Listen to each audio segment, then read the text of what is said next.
Just let me wash this blood.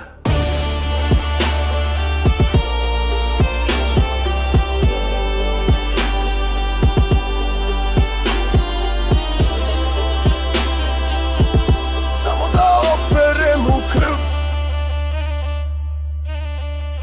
Samo da operem ovu krv, da se ne sprdne na čelu kolaž predsjednika kad papa kažu na čelu, da mi ne ostane na udžbeniku, da majka moju krv ne vidi, da misli da sam pao s bicikla, a ne da me oborio sistem, neću da me se majka stidi. Samo da operem ovu krv. Sad da operem ovu krv, da ne ostane na meni tuđa šutnja, tuđi pendrek, tuđa laž, da ne uđem u njihov baraž pobijeđenih, da se skinem s etikete provokator i obučem istinu kao majicu iz second handa, jer ja to jesam drugorazredna beda bačena na pločnik. Samo da operem ovu krv, da ne klizim iz vrat kao himna koja ne zna moje ime, da ne kaplje po asfaltu dok ljudi prolaze bez glasa, bez rime, gledajući u pod kao da je sloboda nešto što sramoti srpski rod. Samo da operem ovu krv.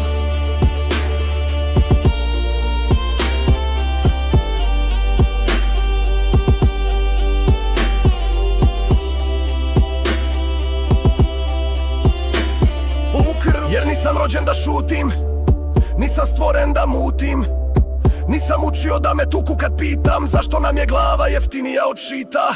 I vratim se nazad na trotoar, u grad, na ugao kneza i kralja, gdje ulica miriše na udarce malja, na stvarnu paljevinu i na lažne kiše. Samo da operem ovu krv, jer ona nisam ja, ona straši moje bratstvo, ustanike Srbiju koja se diže. Krv njihova na našu, ta krv treba pred kamere, a ne moja krv, moja od slobode je boja. Ona je podsjetnik da sam tu, ona struji u meni, neće bit na meni. Ona će se vidjet kad ih zdipim, znaće da sam živ, da kipim i da ne krvarim i da se ne bojim ni tišine ni gubitka ako taj čas dođe, ni oni što ne znaju ko je bio princip Atko Karađorđe. Samo da operem ovu krv i onda udri do zadnjeg, ja mali ljuti crr.